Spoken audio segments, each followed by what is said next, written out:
This meeting is being recorded. Oh, right, okay. So this presentation is about how you look at your role, knowing that you need to think about how to use your whole role as a whole human, and yet takes it away from the personal stuff that people talk about. So it's a more systemic understanding, and there's a huge amount of academia underneath this, which I can give you later. But I call this presentation a way of analyzing your change agent role, because it starts with yourself. You have to analyze yourself first in order to look at what's going on. So in the case that we were talking about, from a teacher trying to do their best by the planet around sustainability, where there aren't clear answers, and there are wicked issues constantly, such as parents, such as kids, such as science books, such as curriculum, such as whatever. We'll go through that, and we'll use that example as a way of thinking about the role of, I'll go for secondary school and I'll go for biology, okay? Just for the hell of it. Not that I know anything about biology much, or secondary school education, but whatever. So arrows, come on, it's not doing it. Why is it not doing it? Okay, the arrows didn't work. Right, so the key thing is to work out what sources of power you have, in this case, as a teacher. And, right, there we go, down arrow. So in this model, developed by the founder of Grubb Institute, Bruce Reed, who died in 1998, I think. Jean Reed's still alive, she's only 85. But anyway, we've used this model a lot in the TAVI break-offs, like the Grubb Institute, which is part of Cranfield or Oxford University, I can't remember which one. Anyway, there's a lot of MBAs and MAs as a result of this stuff. But your first thing is we go experiential power. And in experiential power is all of your experience, your life, but that includes your CV and your expertise that you've learned and you've proven through credibility. And it's a very grounded sense of power, but it's also your life experience and what you know you're good at, like being a mum or a dad or whatever it is. And it's a very powerful power. It's actually, in Qigong, you talk about your center line, it's right in the middle of you. It's this rule that you can't question someone's experience, really. Their experience is their experience. But actually, a lot of us don't go to therapy. And even if we do, it's only when we get married or have kids that we start growing up relatively. And it's not, but, it takes a while to grow up.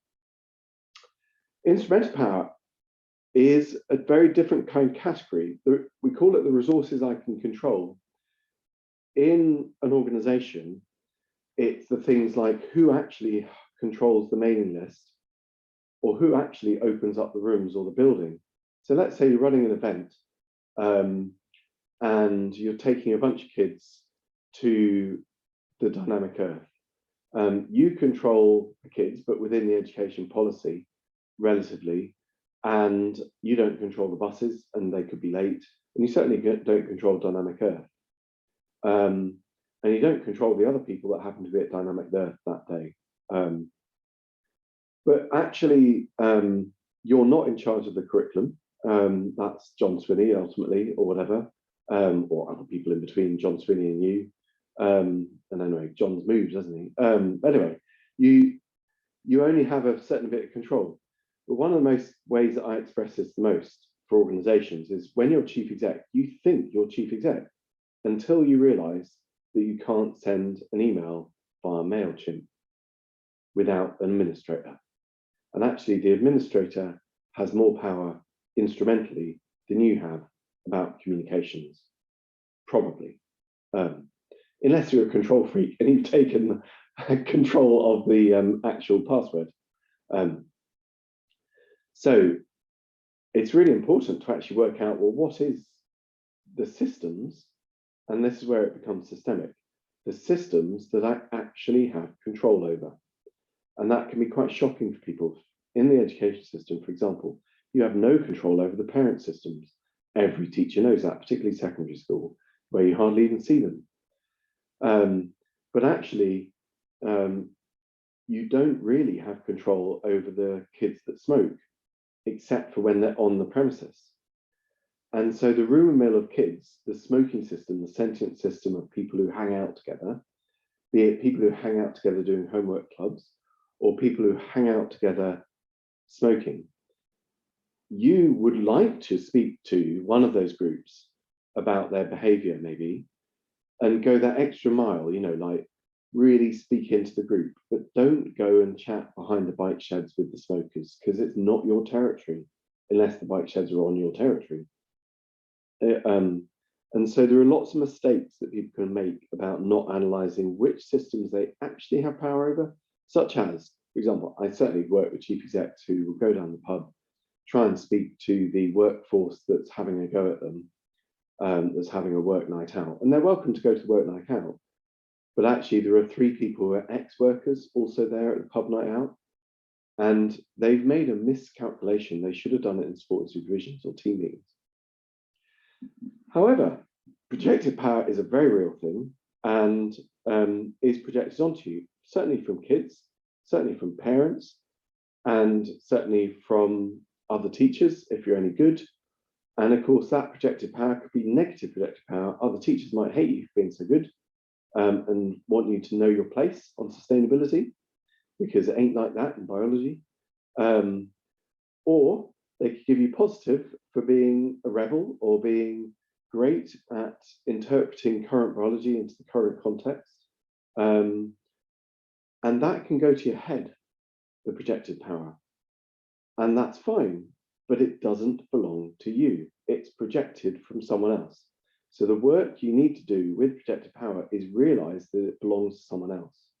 Doesn't mean you don't accept it. So the kids project power to you, that's appropriate, helps you control behavior. And so projected power is part of the system that we use in order to control the system and use it for good. And so projected power is something that we want. It's not an ego trip.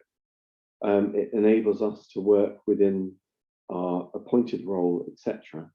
But you need to know where it's coming from and whether it's negative or positive, and get yourself grounded again and be humble and go back to experiential power. There is a 4th power that's not on these slides, I don't think, which is spiritual power. And that's the power of coincidence in a scientific way. So in quantum biology, we would just be talking quantum because we don't quite know what it means. So we'll just whack it with a big, great label called the bees talk to each other across the planet, or the fungi all work together under the soil. And we don't quite know it, so we'll call it quantum until we've studied it enough. But this is very different sources of authority, that actually you are authorized, and there are 3 sources of authority, and they're deeply dynamic, and hence my profession about psychodynamics of the unconscious of organizations. So they're kind of easy. One is authority from above, either from God, if you work for God directly, and you might do, called Gaia, the planet. I have a higher moral authority that I'm working for, so bugger off education system. That's a good interpretation. Or Christ told us to save the planet, so we're doing it, and sod off education system. I work directly for Christ in your prayers. Fair enough. On the other hand, you've got John Swinney in the education system. From your inner world, if you're not feeling like saying, I work for Gaia that day, then you're not working for Gaia, because your inner world is in turmoil because you're having a bad day, a bad year, a bad week, you've got trauma. That's your inner world. That goes up and down. So inner authorization is part of the authorization mix. And then the key one is from those around you. If you see other teachers working on sustainability and they're within the system, they've survived, and the General Teaching Council has backed them up, and actually, gosh, they've started to write some stuff, and they're sharing PowerPoints, and yeah, we can get that off some sort of education system like TikTok for teachers or whatever it's called. I can't remember, but they're equivalents, aren't they? Where you just share lesson plans. So fine, I'll get it from our peers, and actually, therefore, my back is covered, so I'm just nicking it from Mary. That's fine. This all comes together in one great framework, which is not anything other than a framework.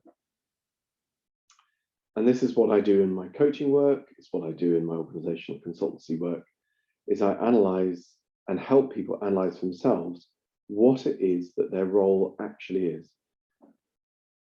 So we have loads of ways to think about personhood, an experiential person, as I talked about before, some of which we're conscious of, some of which we're not, such as our values.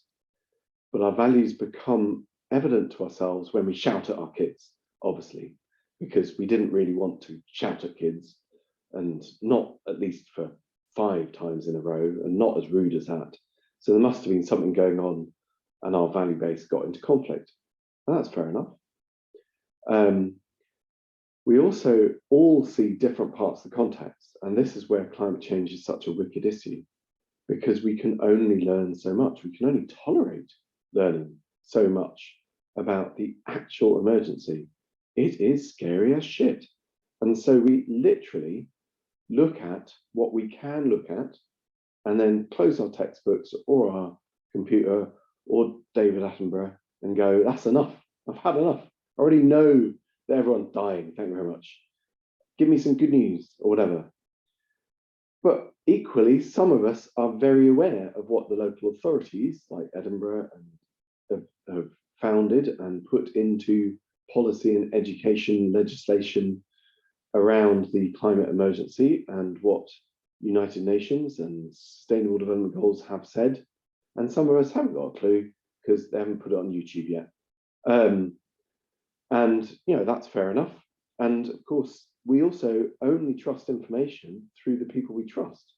So if our family are not watching the Sustainable Goals YouTube channel from the UN, then funnily enough, and they're not recycling the plastic and they're shoving it in a bin with the rumor that it all gets chucked in the same landfill, then we'll believe that because it's our family members. Or at least we won't recycle as much as others. If we come from a massively green family, we already know we're nerds. We'll probably not believe the other lot who say that it can all be solved by something else. So our sources of the context are limited. Hence, we all have a different picture of the context, every single human. And that's what makes learning such fun, because you've got to learn from everyone else. Systems I've left last because obviously we've got targets, teams, resources in the education system, and we need to meet those because we've got parents, remember, projecting onto us. Just get my kid a job, for goodness sake. Possibly get them to the university if you believe in that shit, but actually just get them a job. So we've got to take all that into our role, and we do. And the thing about role is this is not job description. Role is when you actually take an action. And actually, whenever you take an action, you're enacting your role. This middle bit is you're searching for what is the overlap between your personal desire to make a difference, personhood, into the context that you know needs a difference made. So you are reading the context, hence the overlap. You desire to make change or you wouldn't become a teacher. And what system are you going to operate from? So you're going to make that change inside the classroom and speak to the kids. Or are you going to make that change inside the parent system and speak to the parents during parents' evening? Or are you going to make that change in the parent system by writing to some parents? Or are you going to make that change by founding a committee of teachers and parents that lobby the education system and Adam McVeigh in Edinburgh? The convener of the education system in Edinburgh? Or are you going to make that change and go through the union system? You choose which system you're going to make that change in. And actually, as you can hear, you've got multiple choices of systems that you can take action in. You are not paralyzed. you can take multiple system action all at the same time, and they might seem like little actions, but they're all systemic. And if they're pointing in the right direction, then it serves the purpose of the system is to save our planet, not by educating people for the future, like the ministers like to say, well, the future generations, they'll sort it out once they've left school, once they've left university. No, once they're 40 years old. Oh shit, it's too late by then. There is no logic model behind that bollocks.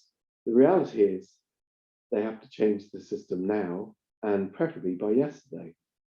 And so this is where the outer ring comes from, the I, and that is about channeling source. So if there's a bunch of Christians, I'd use the word God, or Hindus or whatever, but actually it's source, channeling deeply what Gaia and the planet is putting right in front of you of opportunities, coincidences right now, and that's your vocation. When you notice something and you feel called to stand on your feet and do some shit, and you can do none other, then this is a way of analyzing that call to action of being a change agent and grounding yourself in the authority and power that actually you have already got, but you are experiencing a sense of calling, a vocation, and teaching is definitely a vocation. There you go. Nice.